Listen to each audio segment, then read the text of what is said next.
어서오세요, 어서오세요. 도봉구 창동 사는 불량주부 망치 부인이 운영하고 있는 생방송 시사스타방에 오신 것을 환영합니다. 반갑습니다. 감사합니다. 어서오세요. 네. 이 온두라스가 중앙아메리카에 있는 나라죠. 미국 밑에. 어서오세요. 반갑습니다. 어서오세요, 어서오세요. 네. 지금 못 보던 옷이라고 막 좋아하시는 분들 계시는데, 이 옷이 언제 들어온 옷이냐면 2010년 여름에 우리 신랑이 이제 그 해외 연수를 갔다 오면서 웬일로 나한테 그 옷을 5벌인가 이렇게 내놓는 거예요. 예. 분홍색 하나, 민트색 하나, 그리고 이렇게 좀 이상해 보이는 옷을 하여튼해서 그 옷을 4개인가 5개를 내놨어. 그 웬일로 이렇게 옷을 많이 사왔냐고. 그래서 보니까 4벌에 5달러인가 뭐 아니야 4벌에 뭐 20달러인가 뭐 4벌에 15달러인가 이렇게 해갖고 왜 마트를 가가지고 미국 마트를 가서 미국 마트에서 이렇게 떠리를 왜 한 봉지에 4개 파는 그런 걸 사갖고 온 거예요. 옷 한 벌은 마데인 네팔에서 파는 거 하나. 그래가지고 이제 2010년인가 10년이었던 것 같은데. 예. 그 옷을 웬일로 5벌을 사왔냐고 내가 막 너무 좋아했더니 그렇게 먼저 내 옷을 쫙 깔아가지고 이제 막 보여줘. 그래서 내가 막 이렇게 좋아했어. 그 다음에 우리 딸 걸 내놓는데 우리 딸 거는 나이키 본사에서 사왔다는 나이키. 그 다음에 뭐 무슨 대학교에서 산 대학교 티, 뭐 버클리 뭐 이런 티. 그 대학을 돌면서 그 대학에서 파는 대학 기념품 뭐 이런 거 뭐 뉴욕 이렇게 해갖고 사갖고 오고 나는 마데인 온두라스, 마데인 네팔 이런 거 뭐 이게 비닐봉지에 싹 4벌인가 넣어가지고 15달러인가에 파는 그 우리 돈으로 15달러면 그거 이거 보니까 한 우리 돈으로 2,000원도 안 되는 옷 같아. 그런 걸 사가지고 세상에 그러면서 있잖아. 내가 오늘 또 내가 어찌나 서러운지 이제 그 문득 그니까 우리 이제 목욕탕이 이제 2개인데 우리 바깥에 거실 쪽 목욕탕에서 딸이 쓰고 안방에서 쓰는 걸 내가 써. 안방에서 쓰는 목욕탕 옆에 수건을 늘 넣어놓는데 내가 쓰는 수건은 이제 되게 오래된 수건들이야. 내가 볼 때 내가 10년 넘게 쓴 수건들이란 말이야. 근데 이상하게 이 거실에 딸내미가 쓰면서 걸어놓은 더 웃긴 거는 나는 수건을 한 일주일씩 써. 이게 다 이게 세탁 낭비다 이러면서 우리 딸은 한 번 쓰고 씩 버린단 말이야. 근데 그러니까 세탁기에 넣는단 말이야. 아니 근데 가만 보니까 매번 내 그 수건장에 있는 수건하고 우리 딸 수건장에 있는 수건이 다른 것 같은 거야. 아니 그러니까 왜 항상 이게 딸 수건은 새 걸로 보이더라고. 그리고 내가 설마 했지. 내가 오늘 좀 이상한데 왜 내 수건장에는 이 이쁜 수건이 하나도 없지? 그래서 딸 수건장을 열었더니 야, 새 수건은 몽땅 딸 수건장에다가 깨끗이 접어서 넣어놓고 10년 된 거 발수건 하기 직전에 있는 것만 내 수건장에다 딱 갖다 넣어놓은 거야. 야, 내가 진짜 내가 이런 서름을 받으면서 살아야 되나 내가? 내가 진짜 막 서름해. 엄마. 우리 엄마가 진짜 내가 이렇게 서름 받고 사는 걸 아나 몰라. 근데 우리 신랑이 하는 말이 그런 거야. 사실은 이제 우리 신랑이 우리 집에 장가 오기까지 우여곡절이 많았어. 이제 사실은 나는 우리 신랑이 결혼할 마음이 없었다니까. 근데 이제 우리 엄마가 어려서부터 이렇게 그 동네에 좀 어려운 사람들을 막 도왔단 말이야. 내가 이제 대학교 1학년 때, 대학교 이제 2학년 올라가면서 우리 신랑이 날 막 따라다녀가지고 이제 우리 집에 데리고 데려가서 보여줬는데, 우리 신랑이 그 당시에 막 너무 이제 시골에서 가난하게, 그러니까 우리 아버님이 별로 부유하지 않은 농부셨어. 근데 별로 부유하지 않으시면서 그 아들 5을 다 대학을 보내신 거야. 그러니까는 이제 아들 그 생떼 같은 아들들이 뭐라 그러나, 이 자취를 하고 그러는데, 얼마나 가난하겠어. 근데 이제 이 대학생들이 뽀글뽀글 모여갖고, 나이도 막 2살, 3살 이렇게 차이 나는 아들들이 뽀글뽀글 이제 자취를 하면서 생활비가 없으니까, 우리 신랑더러 이제 살림을 맡겨놓고, 반찬값하고 차비하고 다 섞어서 쓰는 거야. 그게 이제 우리 신랑이 하루에 쓸 수 있는 돈이 700원인가 밖에 없었다는 거야. 그래갖고 500원인가 500원이었나 보다. 그 당시에는 그 전철 요금이 450원인가 그랬어. 그러니까 이제 전철비를 내면 뭐 이렇게 밥값이 없고, 그때 학생식당 밥값이 한 끼에 500원, 전철료가 450원 그랬었단 말이야. 그러니까 이제 전철비를 내면 밥을 못 먹고, 그 이제 전철비를 안 내면 밥을 먹고 이랬던, 그렇게 사는 거야. 밥도 못 얻어 먹고. 근데 이제 나는 막 워낙 우리 선배들이 내가 하도 이제 사고를 치고 다니니까 밥 먹어서 이제 사태를 진정시키려, 나는 점심을 2끼리씩 먹고 다녔어요. 근데 우리 신랑은 아무도 밥을 안 사준 거야. 그래갖고 너무 가난하게 살고 있었던 거야. 그래갖고 막 한겨울에 봄잠바 입고.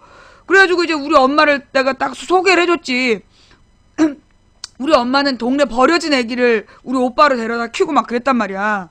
그리고 막 이렇게 동네, 옛날에는 이제 골목에 우리가 살 때, 골목에서 살 때 그 골목에 보면 이제 각 집에 새 집이 있었어. 옛날에는 방 한 칸에 이렇게 부엌 조그맣게 딸린 거를 새로 주고 그랬었는데, 그런 이제 어느 신혼살림 집에서 신랑이 뭐 잘린다든가 이래가지고 어느 신혼집이 굶고 있다 그러면 우리 엄마가 이제 막 그 들통에다 쌀을 퍼다가 주고 막 그랬었단 말이야. 우리 신랑 우리 엄마한테 이제 그냥 내 친구니까 이제 소개를 해줬어. 그러자 우리 엄마가 우리 신랑한테 어찌나 공을 들이는지, 나한테는 용돈도 안 줘. 니년은 집에도 안 들어오잖아, 니년 하면서. 나한테는 용돈도 안 주고, 뭐, 옷 사주고 이러는 것도 없었어. 그래서 내가 우리 아버지 옷 몇 개 훔쳐갖고 나가갖고 입고 돌아다니고 막 그랬단 말이야. 우리 신랑한테는 우리 엄마가 막 철철이 옷 사주고, 용돈 주고, 거기다가 이제 늘 속이 냉해가지고 설사를 많이 했다고. 그러니까 이제 신랑한테 삼을 썰어가지고 꿀에 재워주고 막 이러면서 우리 엄마가 우리 신랑한테 이제 공을 들인 거야. 딱 보니까 이제 우리 엄마가 우리 어렸을 때 그랬거든. 니들은 시집가지 마라. 우리 딸 셋을 키우면서. 근데 우리 막내한테는 안 그랬어. 내 동생한테 안 그랬는데 우리 언니하고 나한테는 너네는 시집가지 마라. 너네가 시집가면 그 집은 무슨 죄냐. 우리가 성격이 워낙 강하기 때문에 니네가 시집가면 그 집이 감당이 안 될 거다. 그러니까 우리 아버지도 그렇고 우리 엄마도 그렇고 굳이 시집갈 필요 없다. 니네는 혼자 살아라. 혼자 살면서 너희들의 인생을 완성해라. 막 이렇게 가르치셨어. 그러다가 이제 우리 엄마가 우리 신랑을 딱 보고 알아본 거지. 그리고 이제 공을 들인 거야. 난 그때 모르고. 우리 신랑한테 너무나 우리 신랑을 진짜 잘 보살핀 거예요. 그리고 어느 날 내가 대학교, 그게 5학년 때였지. 5학년 어느 날 내가 몇 월 며칠에 만나서 데모를 하자. 이걸 딱 애들이랑 딱 짜놓고 집에 옷 갈아입으러 들어갔어. 근데 우리 엄마가 너 다음 주 일요일에 시간 좀 내 그러는 거야. 다음 주 토요일에 시간 좀 내 그러는 거야. 그래서 왜 했더니 너 그날 약혼해 그러는 거야. 그래서 약혼 누가? 너. 나 누구랑 약혼하는데 했더니 누구야 용석이랑 하지 그러는 거야. 그래서 내가 내가 걔랑 왜 약혼을 하냐고. 그랬더니 아이고 약혼이야 약혼. 결혼도 아니고 신고도 안 하는 거야. 그래서 우리 엄마가 일단 약혼해놓고 네 동생 다음 달에 결혼하는 거 알아 몰라서 그래? 다음 달에 네 동생 결혼하는데 경상북도로 시집을 가면서 응? 네가 그 시집도 안 간 언니가 집안에 있으면 그게 경북에 다 큰 흉이 된다고. 그래? 그래갖고 우리 동생이 시집을 가야 되는데 내가 미혼의 언니가 있으면 그게 경북에서는 흉이 된다. 나중에 알고 보니까 그것도 뻥했어. 그래서 이제 우리 신랑하고 약혼을 딱 추진을 한 거야. 신랑은 알았던 거지 나한테 말 안 했을 뿐이야. 그리고 이제 안 된다고. 나 다음 주에 중요한 약속 있다고. 무슨 약속이냐 해서 그게 그때 이제 우리가 그 집회를 주도적으로 잡아놨는데 약혼을 한다는 거야. 얼마나 쪽팔리냐 진짜. 안 된다고 날짜 미루면 안 되겠냐. 벌써 예약 다 했어. 이 약혼을 한 거지. 그래서 우리 엄마 말에 의하면 결혼했다가 이혼도 하는데 이거는 법적으로 신고도 안 되는 거다. 파혼해봤자 흉도 안 된다. 그리고 다른 사람 몰래 식구들만 살 거니까 아무 걱정하지 말아라. 우리 엄마가 나를 이제 그렇게 구워 삶았어. 안 되는데 나 진짜 학교에서 쪽팔린데. 시끄러. 그래가지고 약혼을 했어. 약혼을 하고 결혼도 그랬어. 약혼하고 결혼도 내가 이제 약혼만 해놓고 결혼 안 할 생각을 하고 있었는데 우리 엄마가 이제 우리 신랑하고 내통하면서 전현이 아무래도 해외로 뜰 것 같다 이러면서 정보를 줘가지고 우리 신랑이 자기 방위 받을 때 우리 시아버집을 보낸 거 아니야. 우리 시아버님이 오셔가지고 뭐, 바로 그 전날인가 전전날에 신랑이 울고 전화를 했어. 내가 이제 헤어지자고 장문의 편지를 써놓고 내가 이제 해외로 뜨려고. 국내에 있으면, 우리가 이제 그게 4학년 때인가 5학년 때인가 전대협, 그러니까 말지라는 게 있었어. 말이라는 잡지에서 전대협 모범 연애 커플 이러면서 잡지에 난 거야. 그때 왠지 좀 이걸 하면 안 될 것 같았는데, 어떻게 하게 됐어. 근데 이제 그때 우리 신랑이 하는 말이, 일단은 이제 빨리 하자 해서 이제 그 인터뷰를 했단 말이야. 인터뷰를 다 끝내놓은 다음에 이 남자가 하는 말이 그런 거야. 이제 너 나랑 헤어지면 전대협 100만학도가 널 잡으러 다닐 거라고. 그러니까 도저히 우리나라 안에서는 어디로 이제 옴짝달싹을 못하니까 내가 그래서 이제 외국으로 도망을 가려고 외국으로 도망갈 준비를 하고 있는데 우리 엄마가 이제 신랑한테 정보를 준 거지. 야, 인연이 아무래도 해외로 뜰 것 같다. 그러니까 이제 그 전전날 막 전화를 해갖고 나는 이제 장문의 편지를 썼어. 내가 결혼을 한다면 내가 너랑 결혼할 거다. 내가 볼 때 너는 인간 중에 최고의 인간이다. 근데 나는 누구랑 결혼해서 살기에는 내가 한계가 많은 사람이다. 그러니까, 나는 이제 너를 자유롭게 내보내주겠다. 그래서 이제 딱 밑장을 깔았지. 그렇지만 이제 얘가, 그리고 그 편지를 받고 아무 연락이 없어. 그래서 이제 받아들였나 보다. 그래서 이제 막 속도를 내고 있는데, 이틀 전에 이제 그러니까 목요일쯤에 전화를 해서 울면서 아버지가 그 폐암 말기 진단을 받아서 3개월 남았다는 거야. 얼마나 놀래. 그래서 일단은 막 위로를 했지. 어떡하냐. 너 깜짝 놀랐겠다. 그래서 왜냐면 아들들은 다 방위를 받으니까 집에서 방위를 받고 있었단 말이야. 너무나 마음이 아프겠다 하면서 위로를 일단 했어. 근데 딱 이틀 뒤에 아버님이 오신 거야. 병원에 오셨다가 들렀다 이러면서 오셔가지고 경선아 나는 네가 우리 집 며느리가 됐으면 좋겠다 이러시는데 거기다 대고 뭐 제가 품은 뜻이 있어 해외로 나가고 그러면 어떻게 해. 네 아버님 그러고 거기서 결혼한다고 그런 거지. 그러고 나서 자기가 제대도 안 했을 텐데 제대를 하는 하여튼 그때 추석을 끼고 설을 끼고 설이 지나면 아버님이 환갑이 돼서 그때 결혼하면 안 된대. 환갑이 안 되는 토요일 날을 나는 교회 다니는 사람이니까 나 토요일날 결혼해야 된다. 그 뒤에 이제 자기가 제대가 해지되고, 자기가 소집 해제. 그 당시엔 제대도 아니야. 방위는 소집 해제야. 소집 해제되고 명절 전에 토요일 딱 하루 있는데 그날 날짜를 잡은 거야. 그리고 그냥 콩고 먹듯이 그냥 번개불에 콩고 먹듯이 후루룩 결혼해버린 거지. 하여튼 내가 그렇게 우여곡절 끝에 이제 결혼했는데, 그러니까 우리 엄마가 우리 신랑을 그렇게 이제 공을 들여가지고, 근데 이제 우리 신랑이 나는 우리 신랑한테 도망갈 기회를 여러 번 줬어. 결혼하기 전에도 내가 헤어지자 그랬지. 그 다음에 결혼한 뒤에도 내가 2번이나 그만큼 내가 참 당신이랑 살면서 행복했다. 이만큼 살고 우리가 여기서 헤어져서 각자의 길을 가자. 근데 2번이나 얘기를 했다고.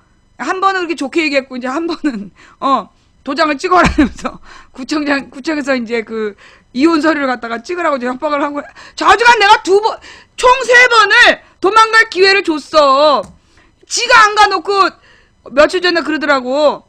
아유 내가 지가 우리 엄마 이름 되면서 자기가 땡땡땡 여사한테 낚여가지고 이제 AS도 안 되고 반품도 안 되고 나를 이제 내가 이제 배가 입다맣게 불러갖고 뭐 먹는데 거기서 뭐 먹는데 이러고 이제 물어봤단 말이야. 그 장면은 딸한테 이제 뭘 헤매기는 거야. 내가 이제 배가 너무 불렀고 아무것도 못 먹겠다면서 숨을 막 쉬면서 신랑이 뭔가 또 맛있는 냄새를 내면서 신랑 딸한테 뭘 해주는 거죠. 뭐 먹는데 거기서 뭐 먹는데 이러고 물어보니까 아유 내가 문땡땡 여사한테 낚여서 니네 엄마랑 사는데 그러면서 AS도 안 되고 반품도 안 되고 나한테 하소연을 하는 거야. 그때 그랬지. 내가 먹으면 얼마나 먹는다고. 막 그랬더니 그런 거야 신랑이. 당신은 꼭 화장하지 말고 무덤을 써야 돼. 그래. 그래서 왜? 그랬더니 나 화장할 거야. 아니야. 당신은 무덤을 써야 돼. 당신이 그동안 먹을 때마다 잘 먹고 죽은 귀신은 때깔이가 없다 그러면서 얼마나 많이 먹었냐고. 그동안 먹은 게 아까워서 화장하면 안 된다고. 꼭 무덤을 써서 잔디를 키워야 된다고.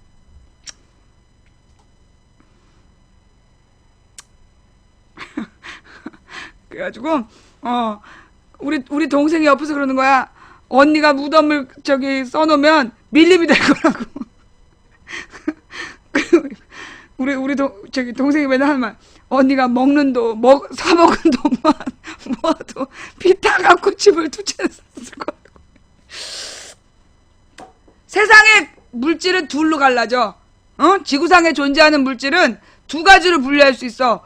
먹을 수 있는 것과 없는 것. 오늘 아침에 어제 아침에 우리 신랑이 곤색 바지에 검정색 재킷을 입고 나가는 거야. 색깔이 너무 촌스럽잖아. 그래가지고 이제 내가 아니야 왜 짙은 파란색, 검정색과 파란색의 중간 중에 검정색 가까운 그런 짙은 파란색의 그 바지와 그 위에 검정색 재킷을 입으니까 너무나 촌스럽고 색깔이 안 맞는 거야. 그리고 내가 이렇게 입고 가면 어떡하냐고. 바지를 연한 색깔로 회색으로 갈아입든지 아니면 재킷을 밝은 색깔로 갈아입어라 막 그랬어. 근데 우리 신랑이 가면서 그러는 거야. 너무 이쁘게 입고 다니면 안 된다고. 너무 세련되게 입고 다니면 괜히 쓸데없이 여자들이 접근해서 안 된다고. 그러는 거야. 그래서 내가 맞아 당신 너무 잘생겼어 그랬더니 우리 신랑이 당신도 너무 살 빼지 마. 너 지금보다 더 이뻐지면 곤란해. 그래서 우리가 둘이서 맞아 끌어안고 이제 아침에 그 헤어짐의 행사를 했더니 우리 딸이 그런 거야. 내가 빨리 어른이 돼서 시집을 가야지 눈꼴이 셔서 살 수가 없다고. 그래서 아침에 우리 딸내미가 아침부터 눈을 버려서 눈을 뭐 어때? 우리 둘이서 서로 이쁘다 잘생겼다고 살면 되는 거지. 주접이다. 너 일로 와. 어따 대고 주접이야. 부러워서 그러지? 보니까 너 장가 못 갔지? 장가 못 가서 나한테 신경질 내는 거지? 너에게 노래를 띄워줄게.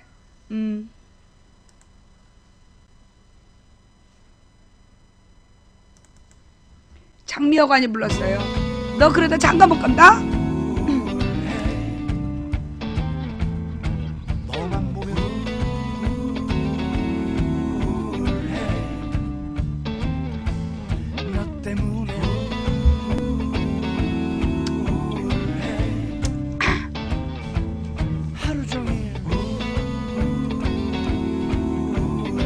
근데요,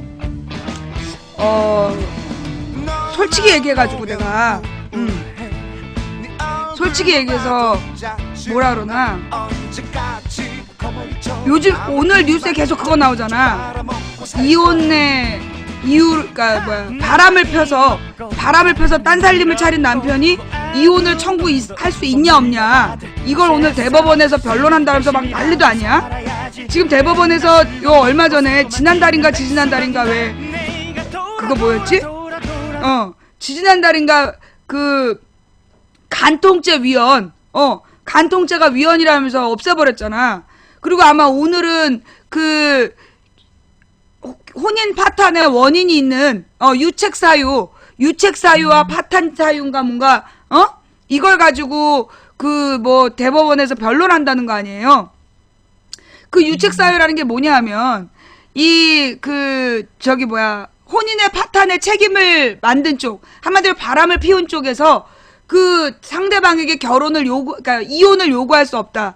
그런 제도가 왜 있었냐 하면, 이게 바람을 펴놓고 본처를 내쫓고 자기는 이제 다른 여자랑 살고 애를 낳고 살지만 그 애가 이 본처 자식으로만 호적이 올라와.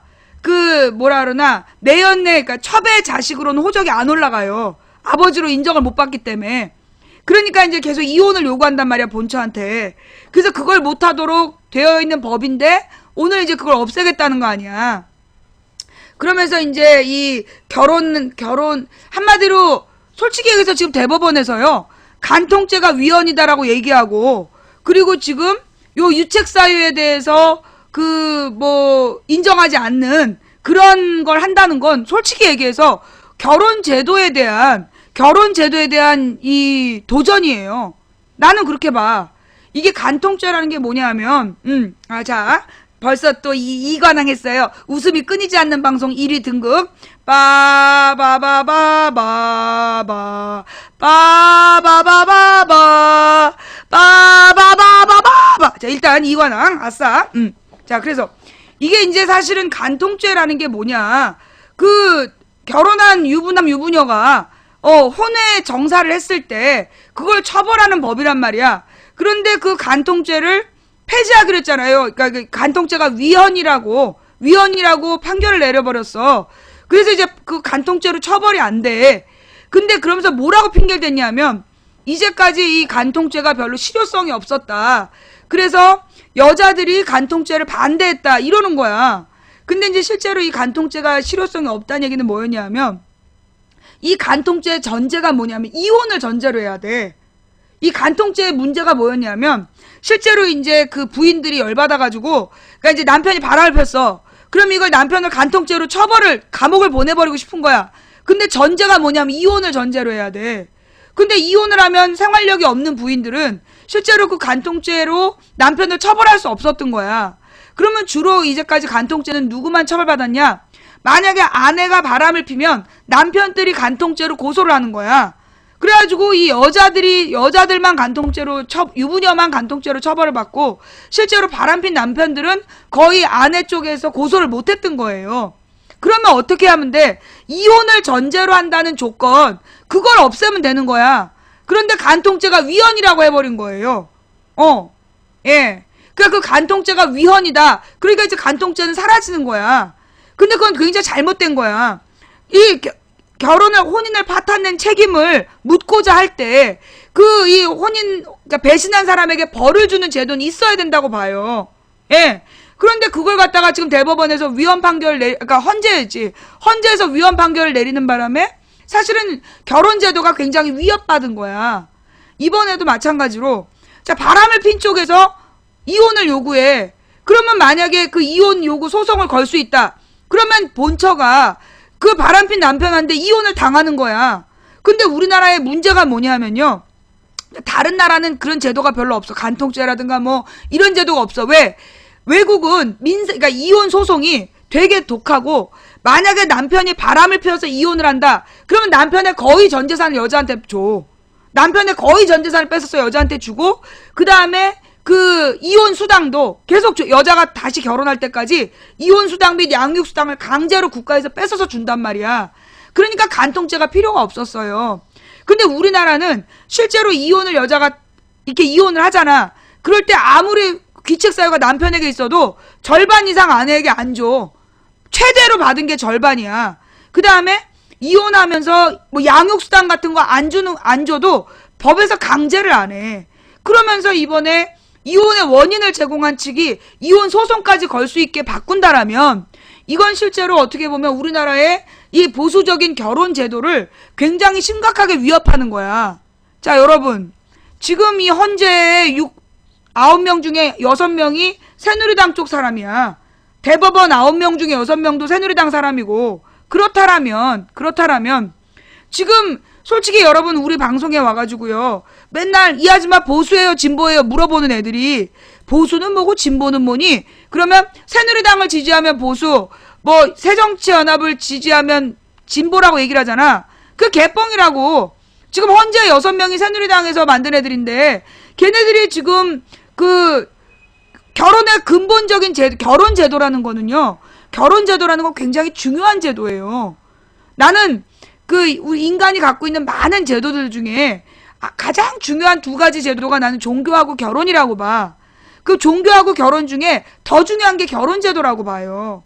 왜냐? 사실 우리 인간이 재생산이 돼야 인류가 공존을 하는 거 아니야. 남자와 여자가 사실 요즘에 막 동성애를 막 지지하는 사람들도 있는데 난 동성애를 반대해요. 왜 반대하냐? 동성애는 아이를 낳을 수가 없어. 동성애는 아이를 낳을 수가 없단 말이야. 그래서 나는 반대해. 딱 그 이유 하나야.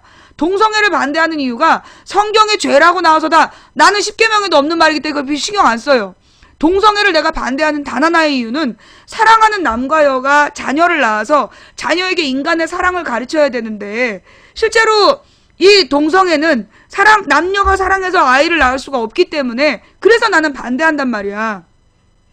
근데 실제로 지금 우리 사회에 이 결혼이라는 건 남자와 여자가 만나서 하나의 가정을 이루고 이 가정이 사회의 한 세포가 되고 그래서 이 세포에서 자녀라는 핵을 낳고 핵을 중심으로 세포가 뭉쳐서 사회의 이 토대를 튼튼하게 만드는 가장 기본이 결혼제도이고 가족제도라고 난 본 사람이에요.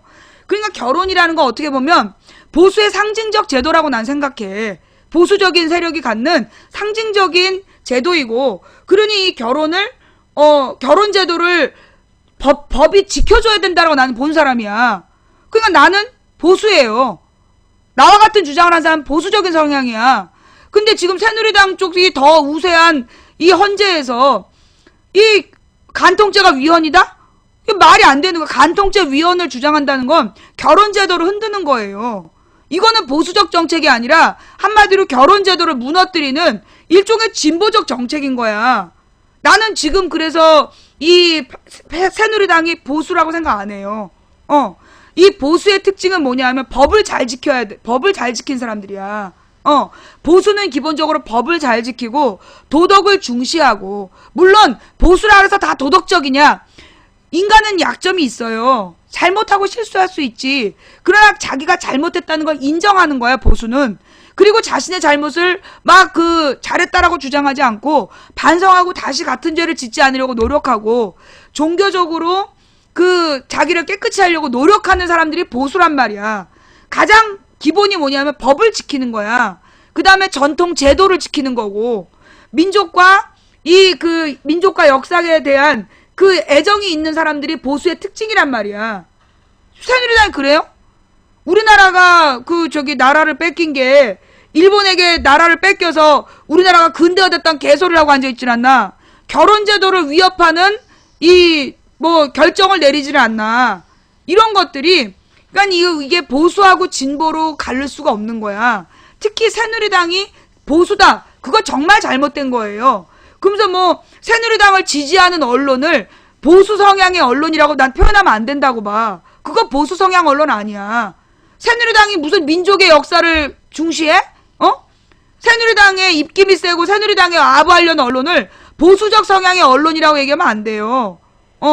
아주 이기적인 언론이라고 얘기를 해야지. 이기적인 언론 혹은 부자 언론이라고 얘기를 해야지. 친부자 언론, 친재벌 언론이라고 얘기를 해야지. 그걸 보수 언론이라고 얘기하면 안 돼. 실제로 이런 간통죄 위헌이라든가 아니면 결혼에 귀책 사유가 있는 쪽에서 이혼을 요구할 수 있도록 법을 개정하는 건 결국 누구를 위한 나라로 가는 거냐. 이게 김대중 노무현 정부 때 호주제를 폐지하고 그러면서 소위 그러니까 호주제 폐지는 이 호주제 폐지 같은 경우에는 실제로 남자 중심, 남자에게 유리한 결혼 제도를 바꾼 거예요. 호주 제도를 폐지했다는 건. 그러면서 실제로 그 이전에 있었던 가족 제도가 기본적으로 남성 중심이었잖아. 이혼을 할 때 애를 반드시 엄마 놓고 나가야 되고 이런 제도가 있었단 말이야. 근데 이제 아이가 엄마 아빠를 선택할 수 있도록 지난 10년 동안에 바꿔놓은 거예요. 김대중 노무현 시대에. 근데 이제 이 간통죄 폐지라든가 이번에 결혼에 귀책 사유가 있는 쪽에서 이혼을 요구할 수 있는 것들은 어떻게 보면 지난 10년 동안에 나름대로 가정 안에서 성장했던 여성들의 권익을 깨기 위한, 무너뜨리기 위한 나는 제도라고 봐. 그리고 지금의 이 새누리당은 절대 보수가 아니다. 가족의 전통을 무너뜨리는 법을 만드는 사람들을 어떻게 보수라고 얘기를 할 수가 있어. 그건 난 보수 아니라고 봐요. 그러면서 주구장창 동성애 얘기만 해. 박원순이 동성애를 찬성했다. 그것도 거짓말이잖아. 박원순이 동성애를 찬성한 적이 한 번도 없어요. 그런데 이 한국의 교회를 다닌다는 인간들이 무슨 땡땡땡 성교회를 중심으로 해서 박원순이 동성애를 찬성한다는 거짓말을 계속 퍼돌리고 있는 거야. 10계명에 동성애 하지 말란 말 나와요? 10계명에 동성애 하지 말란 말 나와? 안 나와. 10계명에 동성애가 죄다 이런 말 나와요? 안 나와요. 그러나 10계명에 뭐라고 나와? 네 이웃에 대해서 거짓 증언하지 말라는 말은 나와요. 살인하지 마라, 간통하지 마라. 그러니까 내 이웃의 아내를 탐하지 마라. 그게 간통하지 말란 얘기야. 살인하지 마라, 도둑질하지 마라. 그리고 네 이웃의 여자를 탐내지 마라. 너의 이웃에 대해서 거짓 증언하지 마라. 이게 성경에 나오는 계명이야. 교회를 다닌다는 사람들이 이 박원순이 동성애를 찬성한 적이 없는데 동성애를 찬성한다고 날마다 거짓말을 수십만 걸 퍼뜨리고 있어. 이건 나는 이 십계명을 어기는, 한마디로 하나님의 계명을 어기는 교회라고 생각해요. 그러면 이미 십계명의 시대는 끝났고 예수님께서 오셔서 새로운 계명, 너희는 서로 사랑하라. 그게 박원순 사랑하는 거냐? 씨발? 자, 이때 또 한 번 1위에 등극했어요. 시간 가는 줄 모르고 계속 보는 방송 1위에 등극했습니다. 이로써 3관왕 빠바바바바바 예, 자 3관왕이에요. 자, 그래서 좌우지간 이 교인들이 그렇게 조직적으로 세월호 유가족이 돈을 요구한다는 둥, 그것도 부끄러운 일이었어. 십계명에 나와요. 네 이웃에 대해서 거짓 증언하지 마라. 세월호 유가족이 돈을 더 받기 위해서 세월호 특별법을 요구한다고 허위사실 주장하고, 박원순이 동성애를 허락했다라고 거짓말을 하고, 이런 짓거리를 하면서 교회 다닌다고 얘기하면 안 돼요. 그거 부끄러운 짓이야 진짜. 난 진짜 요즘에 교회 다니면서 너무나 부끄러워. 이게 왜 그러냐 했더니, 그랬잖아요. 내가 이 주간에 그런 얘기를 했었는데, 어느 종교가 망할 때가 되면 그 종교가요 시설을 넓게 지어요. 옛날에 통일신라 말에, 그러니까 고려 말이지, 고려 말 통일신라 말에 어마어마하게 거대 사찰을 지어. 그게 왜 그러냐, 이제 이 종교가 썩을 대로 썩어가지고, 우리나라 불교가 썩을 대로 썩어가지고, 부자들이, 그러니까 불교 이야기를 다시 한번 할게. 통일신라 때는 우리나라가 이제 교종 중심이었어. 교종 중심이라 그래가지고 이제 교리 경전을 연구하는 귀족 불교가 중심이었어요. 그래가지고 통일신라 때 5교 9산이라 그래서 5개의 교종, 귀족 종교가 거대 사찰을 이루었고, 그러면서 나중에 후발주자로 나온 사람들이 구산, 그래서 이제 9개의 선종 사찰을 지었단 말이야. 그러다가 이제 결국은 고려로 넘어가면서 선종 세력이 교종 세력을 무너뜨리고 고려를 세우는 거예요. 고려를 세운 다음에 이 선종 세력들은, 그럼 이제 선종하고 교종의 차이, 교종은 불교 경전을 막 연구한 사람들이야. 선종은 깨달음을 중시하는 사람들이야. 그래가지고 이 깨달음을 중시하는 이 불교가 된 다음에 어떤 문제가 생기느냐 하면, 불교의 맨 처음에 교리는 싹 잊어버리는 거야. 그래서 이제 깨달음을 중심으로 사회하고 타협해가는 거죠. 그러면서 이제 고려 말에 거대 사찰들이 늘어나는 이유가 뭐냐, 이 권문세족들, 친원 세력, 몽고랑 이제 결탁한 세력, 그 다음에 과거에 무신집권기에 돈을 번 놈들, 그 다음에 그 이전에 고려 전기의 문벌 귀족의 후손들, 이런 귀족들이 자신들의 재산을 절에다가 맡겨 절의 이름으로 돌리는 거야. 그래서 뭘 피하냐? 세금을 피한 거야. 그런 탈세 수단으로 이 사찰이 활용이 돼요. 그러자 결국 우리나라의 불교가 고려를 끝으로 망하는 거 아니야. 그러면서 이제 조선시대가 철저히 억불 정책을 피면서 거대 사찰들을 다 없애버린단 말이야. 근데 이 모든 종교가요, 무너질 때가 되면 무너질 때 거대 사찰을 지어. 카톨릭도 종교개혁 직전에 거대 성당을 지은 거야. 서양의 카톨릭이 종교개혁 직전에 거대 사찰을 지었고, 그리고 우리 고려나 통일신라의 사찰들이 망하기 전에 거대 사찰을 지었어. 근데 지금 우리나라의 대형 교회들이 그러고 있는 거야. 우리나라의 대형 교회가 한 20년 동안, 사실 내가 어린 시절에 80년대까지 교회를 다닐 때만 하더라도 우리나라의 교회들이요, 군부 독재 정치에 탄압받는 대학생들 숨겨주고, 실제로 그랬어요. 우리나라 우리나라 교회들이 80년대까지만 하더라도 보통 한 500명 미만의 교회들이 중심이었고, 우리나라의 대부분의 교회가 500명 미만이었어. 그리고 200에서 500명짜리 교회들이 각 거점을 가지고, 200에서 500명짜리 교회의 목사님들이 정말 양심을 생각하고, 그래서 막 쫓겨다니고 수배령에 떨어진 대학생들을 교회에 몰래 숨겨주고, 그리고 이렇게 몰래 지원해주고, 그 다음에 교회에서 광주학살 비디오 같은 거 몰래 교회 청년들이 모여가지고 비디오를 돌려보고 이런 행동들을 교회가 했었어요. 그래서 소위 군부 독재 시절에는 박정희 전두환 시절에는 교회가 이 뭐라 하나 민주화의 상징이었어. 그런데 1990년대에 김영삼이 대통령이 된 뒤로 교회들이 대량으로 커지는 거야. 그러면서 이게 어떻게 그렇게 커졌냐면 소위 이제 그 부자들이, 그러니까 옛날에는 교회에서 장로가 되는 게 보통 이제 80년대까지의 장로님들의 특징은 뭐냐? 어려서부터 모태신앙으로 태어나신 분들이 평생 교회를 위해 헌신하시고 봉사하시고, 그래서 가진 것은 없고 뭐 이렇게 겉보기에는 별거 없는 분들이지만 정말 믿음이 깊은 분들이 교회의 장로님이 됐어요. 그 80년대까지의 교회 장로님들 다 그랬어. 가난해도 신앙식 있고 오랫동안 교회에 봉사했던 분들이 장로님이 됐었던 거야.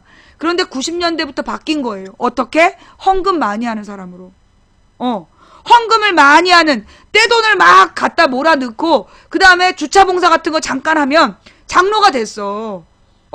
그렇게 교회가 부패하기 시작한 거야. 그러면서 90년대에 요 이제 부자들이 교회에 들어와서 대형 교회를 짓는 거야. 이 대형 교회를 지으면서 이 부자들이 헌금을 많이 해야 되잖아. 그러니까 부자의 입맛에 맞는 교회로 변질이 되는 거예요. 그렇게 교회들이 변질이 돼. 그러면서 90년대부터 2000년대까지 교회를 급성장을 시킨 우리나라의 유명한 목사들이 몇 명 있어. 웃기는 건 그 자식들이, 대형 교회의 목사의 자식들이 대를 이어서 교회를 세습을 해요. 그 자기네 교회에 물려주는 거 쪽팔리잖아. 그러면 아버지가 그런 대형 교회의 목사였던 아버지를 둔 자식은요, 설교를 그지같이 해도 다른 대형 교회에서 또 데려가. 얼마나 웃기는 줄 알아? 그러면서 이 아버지가 대형 교회 목사잖아? 그러면 자식을 미국으로 유학을 보내. 그러면서 미국으로 유학을 가서 이름도 없는 신학교에서 뭐 무슨 박사학위나 뭐 이런 거 하나 딴 다음에 그 다음에 미국에 있는 한인교회에서 목회를 해. 미국에 있는 한인교회가 커봤자 300이야. 한인들이 모여봤자 제일 많이 모인 게 300이고 보통은 100명 단위예요. 많이 모여봤자 50에서 100명 단위 한인교회들이 모인단 말이야. 그런 교회에서 설교 좀 하잖아. 그러면 이게 대형 교회에서 그런 목사들 데려가는 거야. 미국에서 목회하셨던 분이라고. 기가 막히죠? 걔네들 미국의 유학비용 대형 교회에서 다 대줘. 대형 교회에서 미국의 그 꼴나가는 이상한 신학대학교에서 학위 따는 거 생활비 대주고 차 대주고 그러면서 그 돈을 교인들이 헌금한 걸로 다 대준단 말이야. 그렇게 키워서 미국에 있는 한인교회에서 몇 년 동안 그 형식적으로 목회를 하고 그리고 그 이력을 가지고 한국의 대형교회 목사가 와서 또 개소리 하는 거야. 그런 목사들이 하는 얘기가 토요토미 히데요시가 새벽에 일찍 일어나서 오다 노부나가의 그 군화를 품고 있어가지고 그래서 성공한 장군이 됐다 이런 개소리하고 앉아있는 거야. 임진왜란을 일으킨 토요토미 히데요시를 유명한 장군이라고 그런 짓거리 하고 있어. 그래서 왜 미국의 교회들이요. 그러니까 미국은 어떤 성향이냐면, 그러니까 중국인들은 어딜 가나 차이나타운이 있어. 그러면 이제 주로 서부에 많지만 그 서부나 동부의 중심 도시에 차이나타운이 있으면 그 차이나타운을 중심으로 움직여. 그러면 그 차이나타운에는 중심이 누구냐? 화교야. 그 중국 자본을 가진 사람들이 제일 대빵이고 그 사람들의 대빵 권력을 유지해주는 사람들이 그 지역 조폭이야. 차이나타운을 유지하는 조폭들이 화교의 자본을 가지고 중국 사람들의 나름대로 상권을 지켜주는 거예요. 그래서 차이나타운이 이제 중국인들의 중심이라면 이 한국인들은 주로 어디를 중심으로 뭉쳐있냐면 교회를 중심으로 뭉쳐있는 거야. 그래갖고 이 사람이 불교 신자건 카톨릭 신자이건 미국에 간 한인은 무조건 개신교 교회를 다녀야 돼. 안 그러면 그 지역에서 정보를 차단당하는 거예요. 그게 이제 미국의 문제야. 한인교회를 꼭 가야 되는 거야. 한인교회에서 정보를 얻지 못하면 지역사회에서 왕따 당하고 막 그러는 거지. 그러니까 한인교회를 어쩔 수 없이 가는데 목사들이 개소리를 하는 거야. 이명박과 그 박근혜 일당들의 그 사람들 데려다가 그 미국 교회에서 막 간증을 시키는 거야. 그래서 김대중 때 IMF로 회사가 문 닫았는데 김대중 때문에 회사를 뺏겼다고. 그러나 자기가 하나님에 대한 믿음으로 극복했다. 이런 개소리를 미국 교회에서 간증이랍시고 한다니까? 정말 지랄 연병들이에요. 얼마나 심각한 짓을 미국 교회에서 하고, 미국에 있는 한인교회들이 하는지 몰라. 그러면서, 왜 그러면 그런 목사들이, 미국의 한인교회에 있는 목사들이, 그런 말 같지도 않은 간증을 막 그러면 미국의 모든 한인교회가 그렇다는 거 아니에요? 이 중요한 건, 모든 게 아니야. 주로 큰 도시에 그 교회들이 그런 짓거리를 해. 그리고 이제 큰 도시에서도 일부 몰지각한 그 목사들이 그런 짓거리를 하는데, 그런 몰지각한 목사들의 특징이 지네 아버지가 한국의 대형교회 출신이거나 그런 사람들이야. 그런 사람들이 그런 짓거리를 하는 이유가 뭐냐? 그렇게 해야 한국의 대형교회로 저기가 가. 한국의 대형교회 장로들이 그런 목사를 데려다가 자기네 교회 목사를 시키는 거야. 왜? 이 대형교회라는 게 이제 한 3,000명 이상 모이는 사람이, 그러니까 주일날 예배드린 사람 3,000명 이상이면 대형교회라 그래. 3,000명 이상이 되는 대형교회에서는 목사에 대해서도 판단을 해요.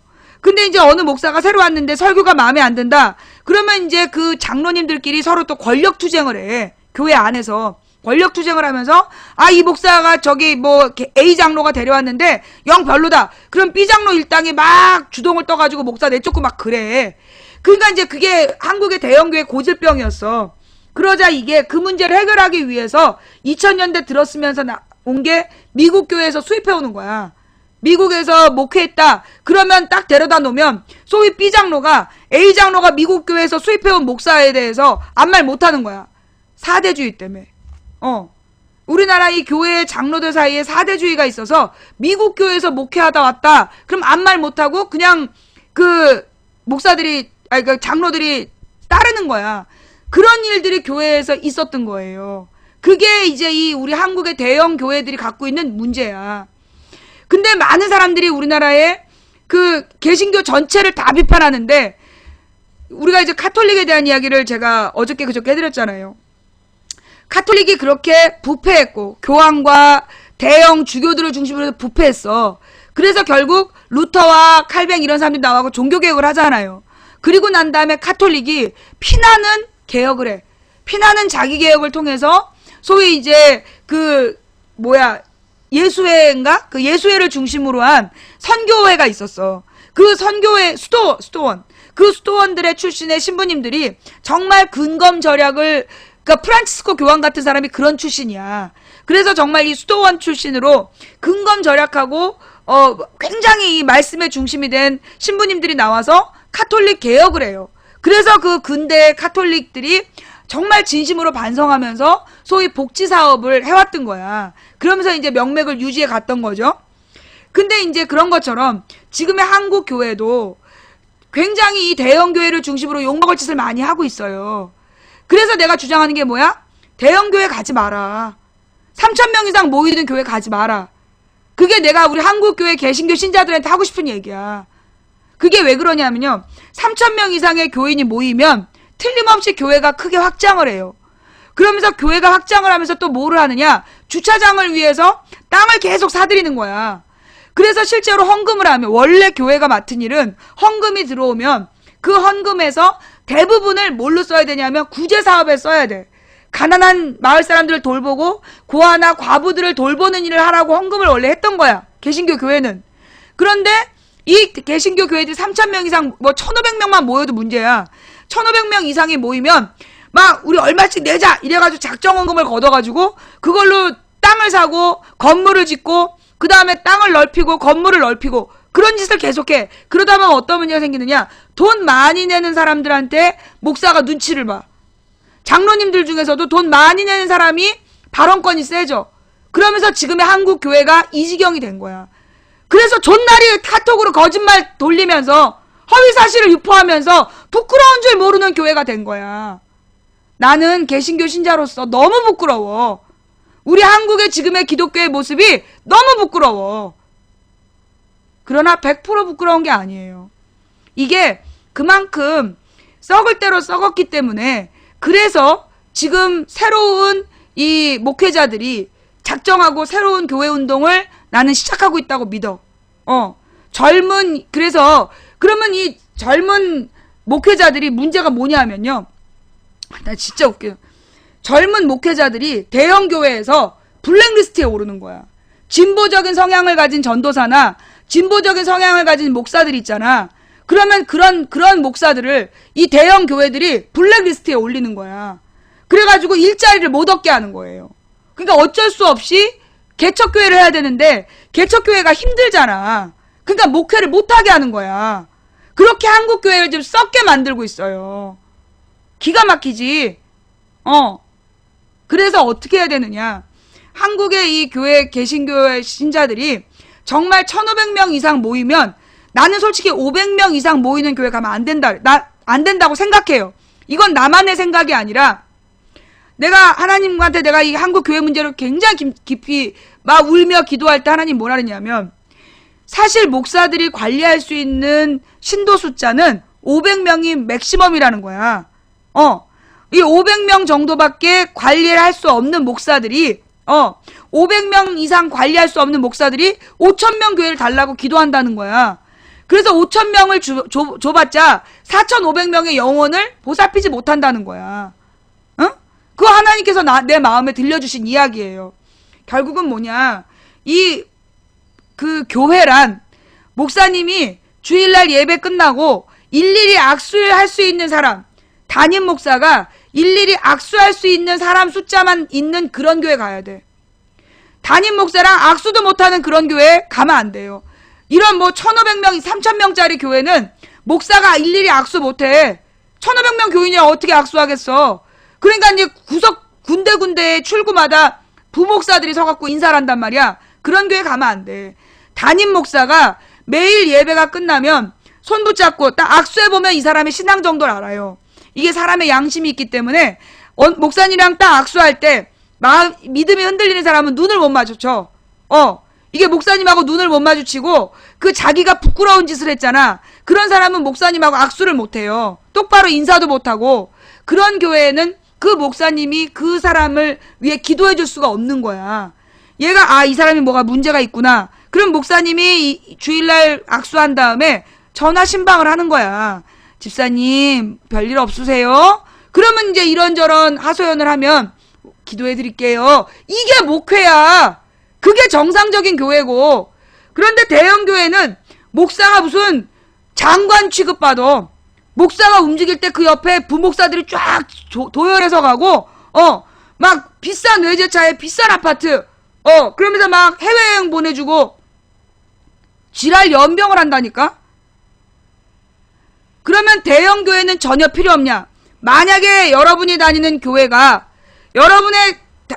만약에 우리나라에 난 아직까지 그런 게 없는 걸로 아는데 어느 교회가 교회로 들어온 수입의 80%를 구제 사업에 쓴다면 대형 교회가 한 20%는 교직원들, 교회에서 일하는 그 직원들에게 임금을 주고 80%를 가난하고 장애가 있고 어려움에 처한 사람들을 위해서 쓰는 대형 교회가 있다면 그런 교회는 지켜야죠.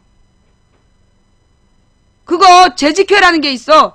집사님들이 돼갖고 그 재직회에 들어가서 한 해 동안에 돈을 어디다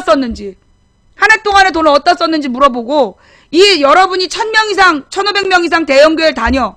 그런데 그 교회가 정말 80%를 이 구제 사업에 쓰는 교회면 계속 다니세요. 그러나 1,000명 이상의 교회가 아닌데 그러니까 1,000명 이상의 교회인데 80%는커녕 한 10% 20%만 쓴다. 그럼 그런 교회는 옮겨야 되는 거야. 옮겨야 돼. 어느 교회로 옮겨야 되냐? 500명 미만으로.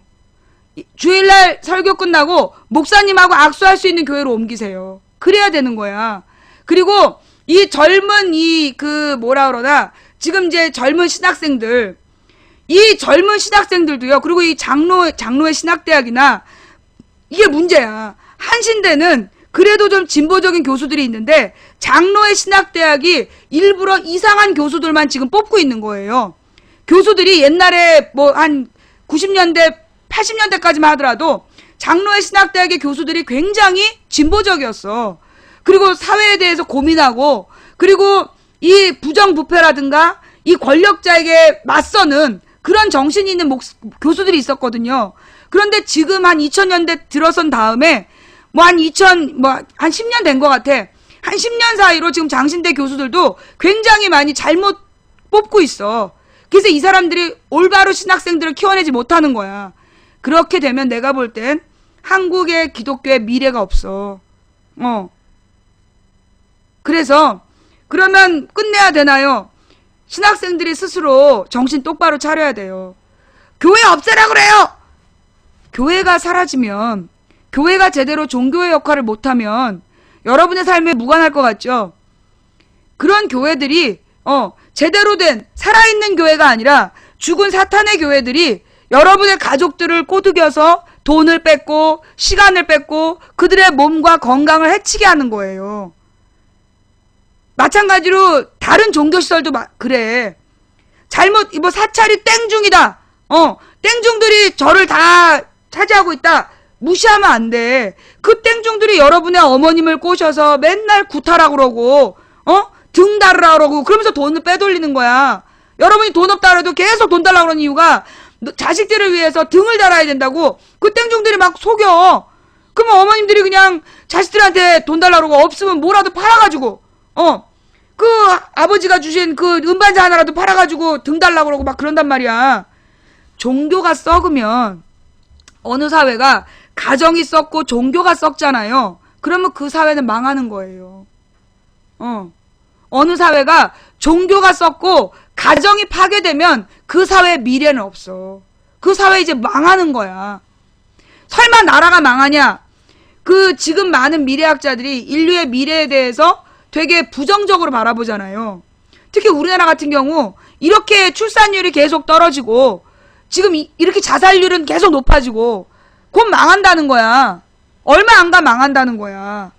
망하는 나라가 있나요? 네. 망하는 나라가 있어요. 잘 나가던 나라가 망해요. 예. 그리스 지금부터 2000년 2500년 전 최고로 부자였어. 그리스가. 로마, 이탈리아 지금으로부터 2000년 전 세계에서 제일 부자였어. 이게 역사를 보면 나라가 망할 수 있나요? 망합니다. 나라도 망해요. 이 역사를 제대로 공부하고 그 이 역사 속에 올바른 양심을 교육하지 않는 나라는 망할 수밖에 없어요. 그러면 아유 망하라 그래. 뭐 나도 억지로 살고 있는데 빨리 죽으면 다행이지 뭐. 댁만 죽나? 근데 봐봐. 그 이제 엄마들은 참 독해. 엄마들이 자살할 때 보통 있잖아요. 아빠들은 자기가 혼자 자살해. 엄마들은 자식도 죽이고 자살하고 그래. 근데 요즘에 이제 어떤 아버지들은 책임감이 강해가지고 이제 온 가족을 다 죽이고 자기가 자살하고 막 그러잖아. 근데 이제 이게 가족들이 그 경제적인 문제로 굉장히 많이 자살하고 있단 말이에요. 근데 이제 한 가족 단위로 자살하는 게 이제 뉴스가 돼. 근데 가족 단위로 자살하는 경우는 드물고 대부분 어른들끼리 자살하는 거야. 엄마나 아빠가 혼자 자살한단 말이야. 그 자살하는 엄마 아빠의 문제는 뭐냐? 그 자식들은 그들이 자살하던 순간에 머물러 있어요.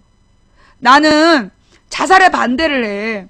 자살이 죄라서 하지 마라 이런 얘기를 하잖아요. 자살하면 천국 못 가니까 자살하지 말라 그러고 자살이 뭐 죄다 이렇게 얘기하잖아. 나는 그래서 자살을 반대하는 게 아니야. 자살한 사람은 그 자살한 그 고통 속에 영원히 머물러. 자살한 사람은 얼마나 살기 괴로우면 자살을 했겠어. 그 자살하고 싶을 만큼의 그 고통 속에 영원히 머물러요. 또 문제는 뭐냐? 이 사람을 사랑했던 사람, 자살한 사람은 이 자살한 사람, 가령 이런 거지. 애가 어떤 막 자기를 왕따시켰어. 나를 왕따시켜서 내가 자살하면 제가 혼나겠지? 아니야. 너가 만약에 왕따 당해서 자살을 하잖아. 그러면 너를 왕따시켰던 애들은 너무 좋아해. 아우 그냥 꼴보기 싫다. 꼴보기 싫은데 다 잘 죽었네. 아우 그 새끼 잘 죽었네. 이렇게 얘기해. 그런데 너가 왕따 당했다고 자살을 하면 널 사랑했던 사람들이 그 고통에 갇혀버리는 거야. 왜 영화 같은 데 보면 어떤 그 무한대의 공간 속에 갇혀버리는 사람들 있잖아. 그런 거야. 여러분이 자살을 하면 그 여러분을 사랑한 사람은 그 순간의 고통에 영원히 갇혀버려요. 회복할 수 없는 고통에 갇혀버리는 거야. 그래서 자살은 나쁜 거야. 본인도 자살을 하게 되면 그 고통 속에 영원히 갇히는 거고 자기만 갇히는 게 아니라 너를 사랑한 사람이 그 고통에 같이 갇혀. 그래서 자살하면 안 돼. 응? 그런 것처럼 지금 우리가 나 하나 죽으면 다 끝나겠지. 나 하나 죽어서 끝나지 않아요. 내가 제대로 된 삶을, 내 고통을 이겨내지 못하면 그 내가 이기지 못한 고통에 더한 고통, 2배, 3배로 더해진, 더 무거워진 고통이 나를 사랑하는 사람들에게 지워지는 거야. 그래서 우리는 반드시 우리를 괴롭히는 이 상황을 이겨내야 돼. 목숨 걸고 이걸 이겨내야 돼. 사실 여러분 요즘에 우리가 많이 들려온 얘기가 뭐냐면 이순신 장군의 이야기, 응? 사즉생의 각오. 죽으려고 하는 자는 반드시 살 것이요, 살려고 하는 자는 반드시 죽을 것이다. 그게 사즉생의 각오라는 거잖아요. 정말 자살하려고 고민하는 사람들에게 해주고 싶은 얘기는, 당신은 이미 죽었다고 생각해. 이미 죽었으니까 두려움을 버려. 걱정하고 두려워하지 말고 어차피 난 죽은 거야. 자, 내가 오늘 뛰어내려 죽을 수 있는데 내일도 할 수 있고 모레도 할 수 있어. 그러니까 죽으려는 마음으로 한번 시도해보는 거야. 마지막 시도 한번 해보는 거야. 죽었다라고 생각하고 두려움 없이 일을 해보는 거예요. 그러면 삶이 변할 거야. 지금은 우리의 생명과 안전을 다른 권력이 보호해주지 않아. 인류 사회에 정부가 필요했던 이유는 다른 힘센 놈들이 자기 지역에 있는 사람들을 죽이거나 물건을 빼앗을까봐 권력이 만들어져서 그들을 보호했던 거야. 그래서 권력에 순종했던 거야. 그런데 자기 권력 하에 있는 사람을, 자기의 권력의 테두리 하에 있는 사람의 생명과 안전을 지켜주지 못하는 권력은 권력으로서 자격이 없는 거야. 과거의 맹자도 그랬고, 모든 철학가들이 자신의 국민을 지키지 못하는 권력은 무너뜨려야 된다 그랬어요. 그게 민주주의예요. 아니, 어떻게 대통령을 비판하고 대통령을 탄핵하라고 하나, 대통령을 사퇴하라고 합니까? 한 번 뽑힌 대통령을 어떻게 사퇴하라고 할 수 있느냐? 민주주의 제도의 헌법에는요, 탄핵이란 제도가 있어요. 모든 민주주의 국가에 탄핵이란 제도가 있어. 탄핵이 뭐야? 선거를 통해 구성된 정치 권력에게 너가 그 약속을 지키지 못했고 국민들에게 기대치만큼 못했으니 이제 그만 물러나라 라는 제도를 제도적으로 보장해 준 거예요. 한번 대통령이 됐으면 무조건 임기를 채워야 된다? 아니야. 노무현은 말 한마디 잘못했다고 탄핵까지 시켰잖아. 그런데 지금 박근혜는 만약에 노무현이 304명의 세월호 사람들 죽도록 아무것도 안 하고 7시간 동안 어디 가서 뭐라고 처박혀 있었는지, 뭔 짓을 하든지 나와서 헛소리하고, 올해도 지금 메르스 때문에 31명이 죽었어. 그 31명 왜 죽었는데? 첫 번째 환자부터 방역당국에서 방역을 안 했잖아. 그래서 죽은 거야. 만약에 이게 노무현 때라면 노무현 때 304명이 그렇게 온 국민이 쳐다보고 있는데 강에 빠져 죽거나, 노무현 때 31명이 전염병으로 죽었으면 벌써 탄핵하고 감옥에 넣어서 교수형을 시켰을 거야, 이것들이. 안 그래요? 과거에 박근혜 정부는, 박근혜 대통령이 야당 대표하던 시절에 야당 연설을 했어. 김선일이라는 한 사람이 외국에서 죽었다고, 김선일이라는 한 사람이 죽었다고 국민의 생명과 안전을 보호하지 못하는 치 떨리는 무능의 치가 떨린다 그러면서 연설했어. 그렇게 따지면 지금 박근혜는요 100번 죽어 마땅한 죄를 지은 거야. 세월호가 계속 물어봐. 아니 왜 세월호가 왜 박근혜 책임이냐고. 박근혜 책임 맞아요. 내가 그랬잖아. 원래 노무현 대통령 때까지 우리나라에 민간인 여객선이 운항을 하려면 만들어진 지 20년 이하의 여객선만 운항할 수 있었어. 그런데 하도 선주들이 그거 연한을 늘려달라 그러니까 노무현 대통령이 조건을 달았어. 20년 이상 된 배를 운행하고 싶으면 1년에 한 번씩 정밀 점검을 받고 안전하다고 인정됐을 때 한 해씩 연장할 수 있다. 5년까지만. 그러자 이놈들이 노무현 때는 배를 더 안 했어. 이명박 때 이명박한테 무슨 짓을 했는지 이명박이 쿨하게 30년으로 연장해 준 거야. 그래서 유병언이가 그 썩은 배를 세월호를 사갖고 온 거야. 일본에서 패선될 배를 사갖고 온 게 누구 때문이야? 이명박이 선박의 사용 연한을 30년으로 연장해 줬기 때문이야. 그래놓고 이명박이 겁이 나니까 어떤 조건을 없애지 않았냐 하면 선장이 출항하기 전에 이 배가 안전한지를 다 점검하고 안전할 때만 출항해야 된다라는 규정을 살려뒀어. 근데 그걸 없앴어. 누가? 박근혜가. 선장에 선박 안전 점검의 의무라는 게 있었는데 그걸 박근혜가 없앴어. 세월호 사건 나기 전 여름에 2013년 여름에 선장의 선박 안전 점검의 의무를 없앤 거야. 그리고 지금 선장이 도망갔다고 욕하고 있는 거예요. 이거 오늘 처음 들어요? 이 얘기 오늘 처음 들어? 어머, 내가 그동안에 세월호 얘기를 많이 못했구나. 원래 우리나라에서 20년 이상 된 배는 운항을 못했고 또 선장이 선박의 안전점검 의무를 갖고 있었어. 그걸 이명박 박근혜가 없애버렸다니까? 이거 이명박 잘못이야. 이명박 박근혜 잘못 맞잖아. 그치? 오늘 처음 들으시는 분들도 계세요. 예. 이거 지금 중요한 문제야. 그 밖에 국회의원들 중에 이 사고가 났을 때 제일 먼저 중요한 게 뭐예요? 인명구조잖아. 그런데 우리나라에 이 그 선박의 순환구호법이라는 걸 만들었어. 순환구호법에는 인명구조에 대한 조건이 없어. 배가 뒤집어지면 제일 먼저 회사가 인명을 구조해야 된다는 규정이 없다니까? 순환구호법이라는 게 배가 뒤집어진다, 침몰하면 그 배를 회사 하나가 계약을 하고 건져서 독점적 이익을 받는 그런 법이야.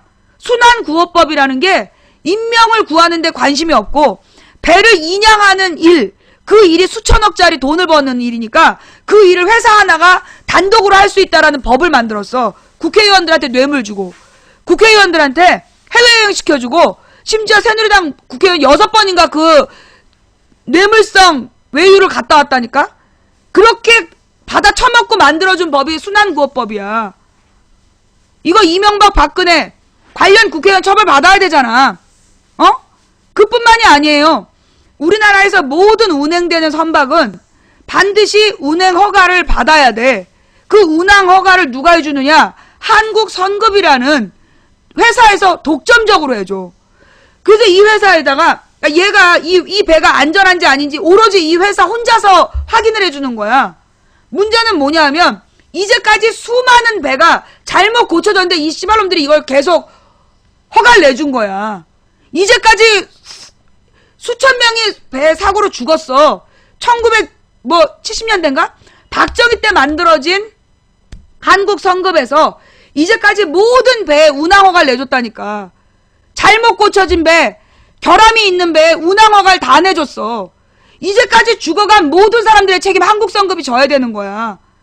세월호도요. 처음부터 잘못 고쳐진 배예요. 운항허가를 내주면 안 돼. 내줬다니까. 그 새끼들 다 처벌받아야 되는 거야. 근데 지금 처벌받았어? 처벌 안 받았어. 거기다가 세월호가 매달 안전점검을 받았고 매번 동그라미를 받았잖아. 구명정 하나도 안 펴지는 배가. 왜 그랬냐?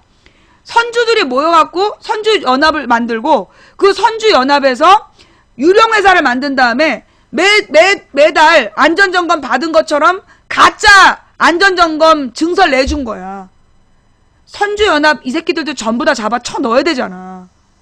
지금 이런 거에 대한 진상조사가 됐어요, 안 됐어요? 전혀 안 됐어. 어떤 새끼들이 얼마를 받아 처먹었는지 조사가 지금 전혀 안 돼서 그걸 조사하려고 세월호 특별법을 만든 거야. 세월호 특별법이 뭐냐? 세월호 진상조사를 위한 특별위원회를 구성한다. 그래서 진상조사한다. 그 법이야. 그런데 이 세월호 특별법이 조사해야 될 대상이 누구야? 이명박, 박근혜, 국회의원, 그 다음에 한국선급, 선주연합, 그리고 기타 행정부. 다 조사를 해야 돼. 그런데 지금 박근혜 정부에서 지네가 조사하겠대. 살인범이 자기가 살인한 사건을 조사하면 제대로 조사하겠어? 여러분 생각해봐요. 형사가 자기가 실수로 사람을 죽여놓고 그 사건을 지가 수사하면 제대로 수사하겠냐고. 안 하잖아. 그래서 이건 별도의 객관적인 기관에서 수사해야 된다 라고 지금 유가족들이 요구하는 거야. 그런데 지금 유가족들이 그런 요구했다고 지금 4.16 연대 압수수색한 거 아니야. 지금 박근혜가 막 뭐 배신의 정치라 그러면서 선거로 심판해라 그 얘기가 뭐냐 하면 세월호 특별법을 만들었는데 박근혜가 시행령으로 지네가 조사할 테니까 니네는 확인만 해 이런 거야. 그게 시행령이야. 그래서 국회에서 그러면 안 되지. 세월호 특별법은 진상조사하는 법인데 그렇게 너네가 조사하면 안 되지. 시행령 그렇게 만들면 안 되는 거야 라고 국회법을 개정한 거야. 박근혜가 배신의 정치 어쩌면서 쌩 난리를 피우면서 거절을 한 거예요. 자, 여러분 이렇게 얘기를 해도 세월호가 왜 박근혜 탓이냐? 그렇게 얘기한 사람은 누구? 등신. 이렇게 얘기를 해줘도 세월호가 왜 정치적인 문제냐고 얘기하면 그건 네가 등신이라는 걸 인정하는 거야. 이거 오늘 처음 들으신 분, 이 내용을 오늘 처음 들으신 분 손. 이게 아마 메르스 때문에 오신 분들 중에는 이거 오늘 처음 들으시는 분 있을 거예요. 요거 메르스 때문에 오신 분들 중에는 이거 처음 들으시는 분들 있죠? 세월호 유가족 여러분 진심으로 죄송합니다. 예, 정말로 죄송해요. 왜 거절했겠어? 자기가 조사 대상이니까 거절하는 거지. 예. 삼성차에서 교통사고 나면 이건희 탓인 거네요. 아주 좋은 얘기 해줬어요. 자, 여기서 예, 그 팬가입 감사드리고 후원 감사합니다. 중요한 얘기 한마디 해드릴게요. 이게 집단소송이라는 실화를 바탕으로 한 영화에 나온 얘기야. 이게 실화야. 무슨 얘기냐? 어느 자동차 회사에서 차를 만들었는데 이 차가 좌회전 깜빡이를 켜고 있는데 뒤에서 충돌을 하면 폭발을 하는 결함이 있었어.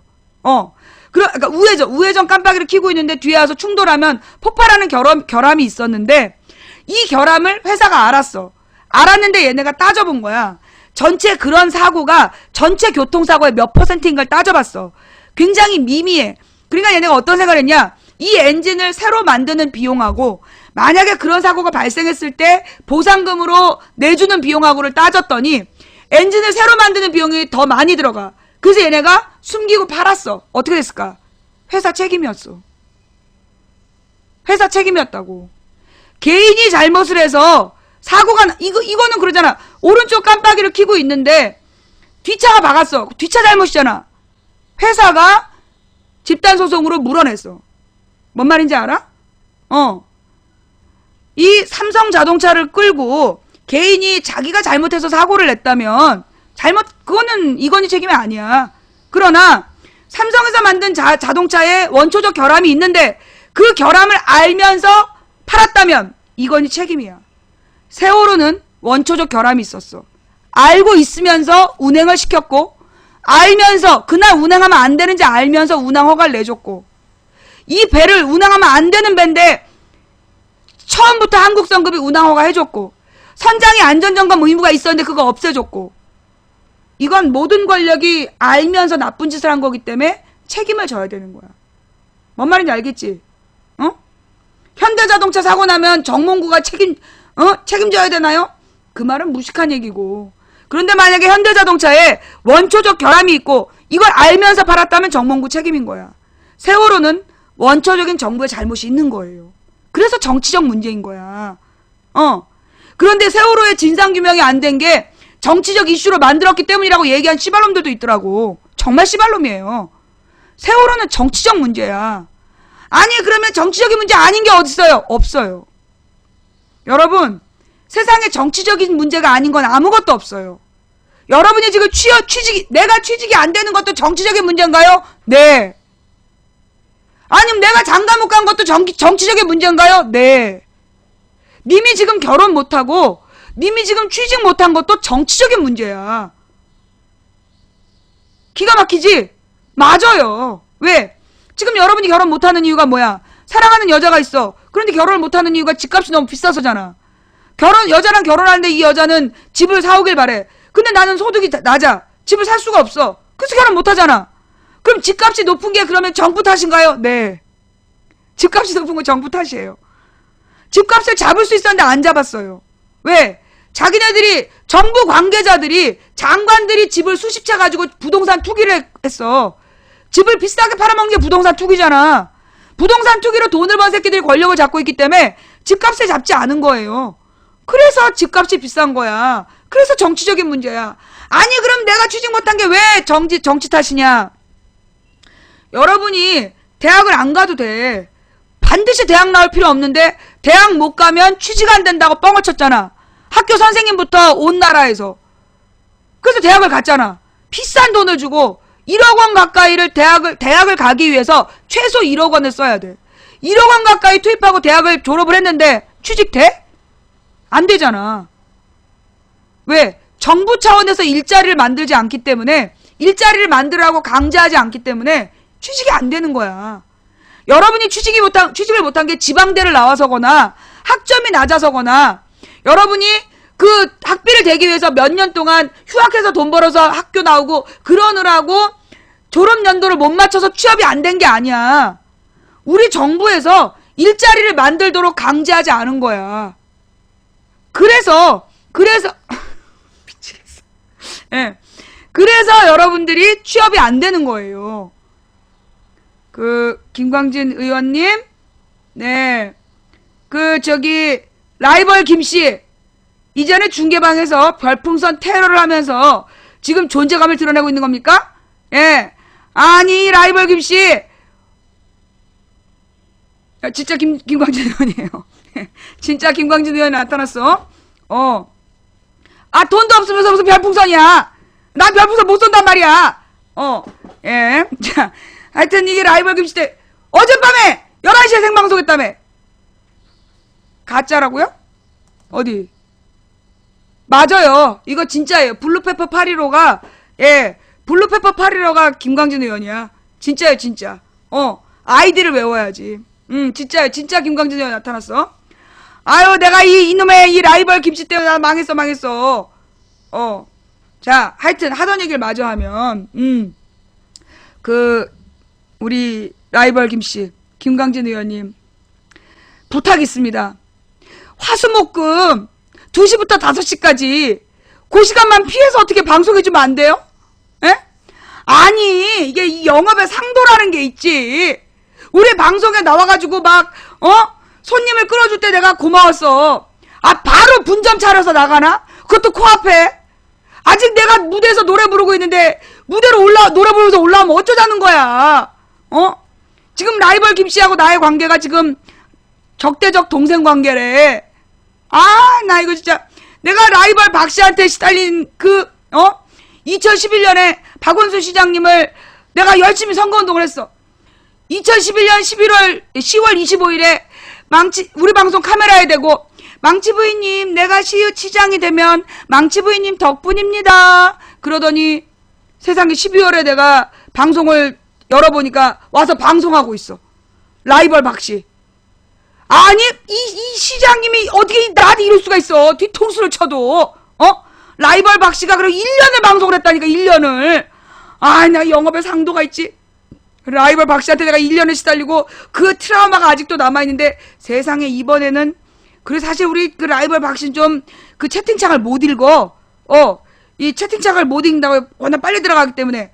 아니 근데 이 라이벌 김씨는 이 채팅창을 잘 읽어. 이게 문제야. 거기다 시도 때도 없이 방송을 해. 나 미치겠어 진짜. 아니 보통 나이 든 의원들은 국회 활동하다가 힘들면 쉰단 말이야. 근데 이 인간은 그냥 이게 쉬어야 될 시간에 쉬지를 않고 방송을 하네. 나 진짜. 내가 살다 이런 뒤통수 처음이야. 하여튼 우리 라이벌 김씨, 내가 무대에서 내려간 다음에 올라오시기 바래요. 부탁드립니다. 예? 우리 상생합시다. 같이 좀 살자. 우리 문용식 선수가 썼던 책 제목이에요. 같이 살자. 예. 여러분, 우리 망치부인 방송 생방송이 아닐 때는 라이벌 김씨 방송을 가셔도 됩니다. 예. 그러나 생방송 중에는 라이벌 김씨에 계시면 안 됩니다. 자, 그래서 모든 문제는 정치적인 문제다. 우리 국민들이요. 내 삶의 문제는 정치의 문제와 무관한 줄 알아요. 유관하다니까요. 지금 쟤네들은요, 그 최저임금 시급을 올려야 된다는 얘기를 하면 영세 자영업자들이 망한다는 논리를 피고 있어요. 그런데 실제로 지금 망할 만한 영세 자영업자들은 다 망했어요. 그렇잖아.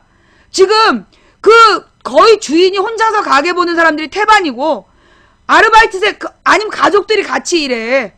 실제로 외부에 아르바이트생 주는 것들은 주로 뭐냐? 뭐라 그러지? 편의점들이야. 먹고 살만한 편의점들만 아르바이트생을 쓰지, 웬만하면 주인이 다 해요. 주인이 직접 해. 그 시급이 아까워서. 그런 사람들 시급 갖고 협박하지 마. 그런데 실제로요, 내가 오늘 진짜 충격 먹었잖아, 점심시간에. 나 오늘 점심시간에 심장마비 올 뻔했어. 요즘에 왜 그 심쿵이란 말이 유행하잖아. 심장이 쿵 떨어질 만큼 두근두근했다 뭐 이런 얘기라며. 나 오늘 심 뚝 할 뻔했어. 심장이 또 멎을 뻔했어. 나 오늘 나 지금도 막 머리가 아파. 내가 오늘 점심시간에 받은 충격은, 나 오늘 방송 못할 뻔했잖아. 나 오늘 진짜 방송 못할 뻔했어요. 내가 오늘 그렇게 순댓국이 먹고 싶은 거야. 우리 아바이 순대 있잖아. 이마트 앞에 있는 아바이 순대. 그래서 내가 그 순대 정식에다가 그 새우젓과 양념 간장을 넣고, 그 다음에 이 깍두기 국물을 딱 넣어가지고 그 순댓국을 먹고, 그리고 그 순대를 꼭 시켜야지. 그래서 내장은 순댓국에 타서 먹고, 그 순대는 이렇게 찍어서 먹어야지. 내가 그걸 아침 내내 1시간 동안 막 부들부들 떨면서 막 기대하면서 그걸 갔다? 문 닫은 거야. 문 닫았어. 내가 정말 10년 동안 애용해왔던 그 집이 정말 손님이 많았던 집이거든. 문 닫았더라니까. 나 그때 내 심장 멎을 뻔했지. 그지? 내가 1시간 동안 그 집에서 이 순대 정식을 먹을 거라는 그것 때문에 아침에 일이 안 잡혀, 뉴스가 안 읽히는 거야. 그 순대 정식에 깍두기 국물을 얼마나 넣을 거냐, 그리고 그 잘 익은 깍두기 몇 개를 심어야 그 깍두기의 온도와 이 순댓국의 온도가 어우러지면서 가장 먹기 좋은 온도가 나올 것이냐를 1시간 동안 막 설레면서 기다리면서 갔는데 문을 닫은 거야. 박근혜가 어제 새누리당에 느낀 배신감은 비교할 수가 없어. 내가 오늘 그 순댓국집이 문 닫은, 나 지금까지도 그 충격이 가시질 않아. 나 지금 다시 슬퍼지려고 그래. 울컥. 이해가 되지? 김광준 의원님, 저 보고 있어요. 예. 중계방일 때 BJ한테 채팅이 안 보이죠? 보고 있습니다. 예. 이해가 충분히 되지? 막무룩. 내가 너무 충격 먹어가지고, 실어증 걸릴 뻔했어. 너무 충격 먹고 실어증. 심장이 멎을 뻔한 거야. 근데, 우리 동생이, 이대로 가면 언니가 심장이 먹겠구나 싶은 거야. 그러니까 이제, 재빨리, 언니, 저기 낙지집이 있다. 그래. 그래. 그래서 말문이 트인 거야. 아유, 나 하마터면 실어증 걸릴 뻔했어. 만약 우리 동생이 그때 순발력 있게 그 낙지집을 찾아내지 못했다면, 나는, 심장이 먹고, 할 말을 잃었을 거야. 좌우지간. 그 집이 되게 잘 되던 집이에요. 그 집이 정말 이렇게 주일날은 막 각종 단체들이 버글버글하고, 점심 때 굉장히 많이 들어와서 밥 먹고 그랬던 집이야. 세상인데 그 집이 망했어. 그 순댓국집이 망한 거야. 점심시간에 갔더니 문 걸어 잠궜더라니까. 임대 문이. 아니야. 임대 문이. 아예 문을 닫았어. 문을 닫은 거야. 그러니까 임대 문이라고 나온 거는 망했다는 거예요. 이게 무슨 얘기냐. 웬만한 영업이 안 돼. 특히 식당 다 안 돼요. 식당 다 안 되고, 요즘에 그나마 장사되는 게 커피 전문점쯤이야. 커피 전문점도요, 가서 보면 40, 50대 저긴 없어. 소비자는 없고, 주로 다 애들이야. 10대 애들, 20대 초반 애들을 대상으로 장사하는 커피 전문점만 좀 손님이 있지, 나머지는 장사되는 데가 없어요. 밥집은 다 망했어. 왜? 식료품 값이 너무 오른 거야. 식자재 값이. 식자재 물가가 너무 올랐는데, 실제로 그만큼 식자재 값이 오른 거를 대비해서 밥값을 받으면 밥을 사 먹을 사람이 없는 거야. 밥을 사 먹을 수가 없는 거야. 그래서 식당들이 다 문을 닫았어. 지금 있는 우리 동네 저기 뭐야 빠으가 아닌 그냥 여기 자체 빵집 하나 있는데 내가 얼마나 반가웠는지 내가 배도 안 고픈데 그 빵집에 가서 빵 사 먹었다니까. 동네 빵집 보고 너무 반가워가지고. 동네 빵집도 다 망했잖아요. 뚜씨하고 빠씨 때문에. 이게 프랜차이즈가 아니면 살아남을 수 없는. 그게 문제야. 이게 이렇게 된 거. 그러면서 이제 이 아르바이트생한테 최저임금을 올려주면 안 된다는 얘기 하잖아요. 내가 뭐라 그랬어. 최저시급이 2배가 되면 뭐가 2배가 된다? 소비가 2배가 된다. 최저시급이 2배가 되면 소비가 내가 볼 때 2배 이상으로 늘어. 최소 2배 이상이 늘어. 그러면 그 매장에 소득이 2배 이상 느는 거예요. 매출이 2배 이상 늘고 이윤도 2배 이상 느는 거야. 왜 그 생각을 못하냐고. 지금 일부러 영세 자영업자 얘기를 하는 건 대기업에서 시급 올려주기 싫어서 개소리 하는 거야. 실제로 이 시급이요. 아니 여러분, 이 시급을 올리는 게 영세 자영업자만 올려줘요? 영세 자영업자의 아르바이트생만 시급 올리는 거야? 실제로 이 시급은 대기업에서 일하는 사람들의 월급에 영향을 미치는 거야. 이 새끼들이 그래서 지네들이 월급 주기 싫으니까. 그러면서 또 하는 말, 영세 자영업자나 중소기업이 망한다는 거야. 중소기업이 그 임금 부담을 견디지 못해서 일자리가 줄어든다는 거야. 아니 중소기업이 왜 일자리가 그 임금을 왜 못 맞춰주는 거야.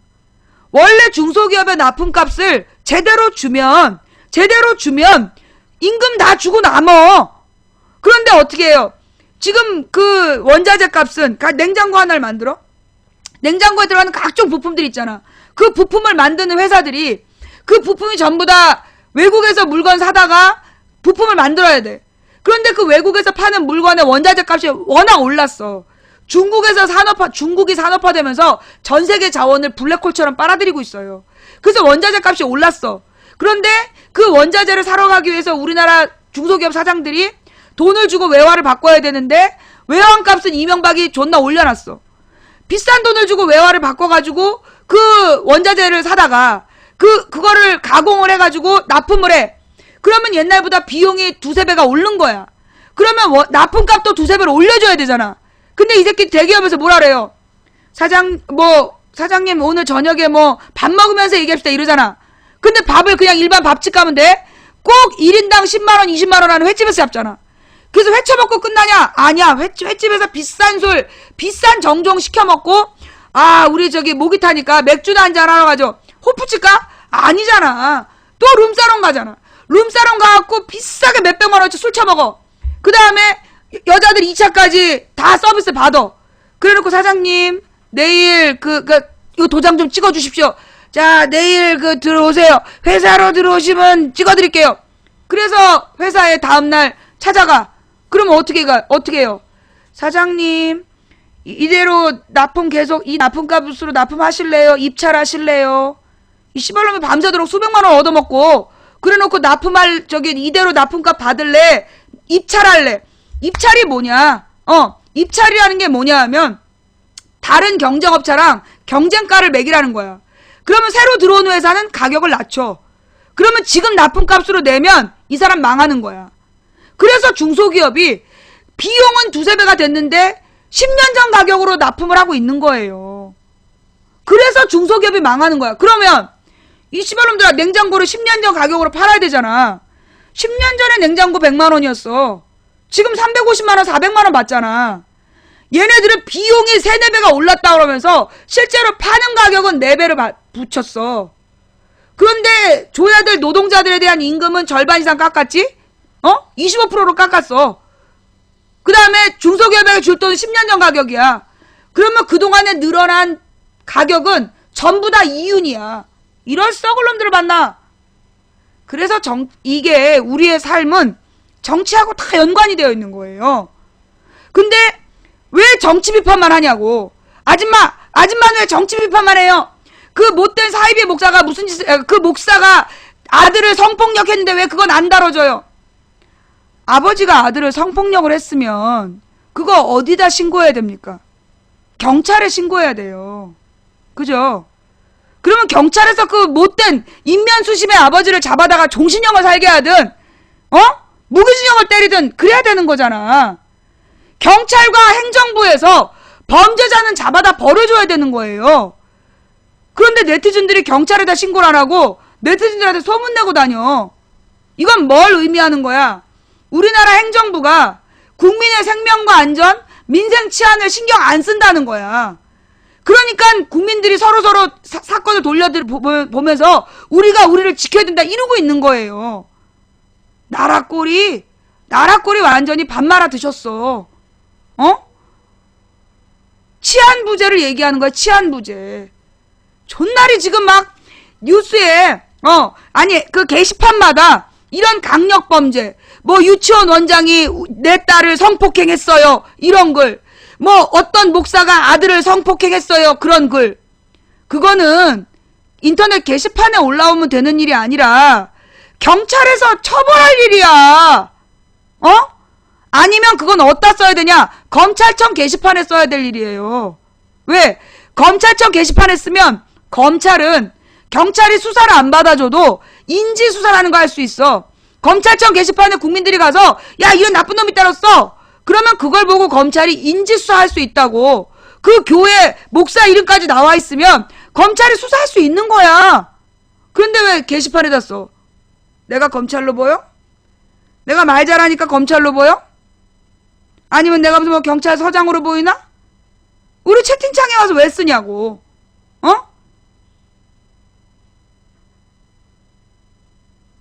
이게 그 검찰과 경찰이 검찰과 경찰이 국민한테 신뢰감을 못 주고 있기 때문에 벌어진 일이에요. 이런 말도 안 되는 이 엽기 범죄들이 인터넷상에 퍼지고 있다는 거는 그만큼 우리 정부가 민생 치안을 책임지고 있지 못하다는 거야. 그럼 정부가 왜 있어야 되냐? 전염병도 못 막아. 해난 사고 구조도 못하고 막지도 못해. 심지어 단순 민생 치안도 보호를 못해. 그럼 정부가 왜 있는 거야? 그 어마어마한 공무원들한테 월급 주면서 정부가 존재한 이유가 뭐야? 그러면 우리나라 정부를 없애면 되나요? 야라이 미친놈들아. 정부를 왜 없애? 무능한 데 앉아있는 사령탑만 바꾸면 되는 거야. 이제까지 박근혜 대통령이 주장한 게 뭐예요? 자기는 컨트롤 타워가 아니래. 그러면서 정부가 똑바로 하래. 나는 내가 요즘에 우리 박근혜 대통령의 어법이 굉장히 유명하잖아요?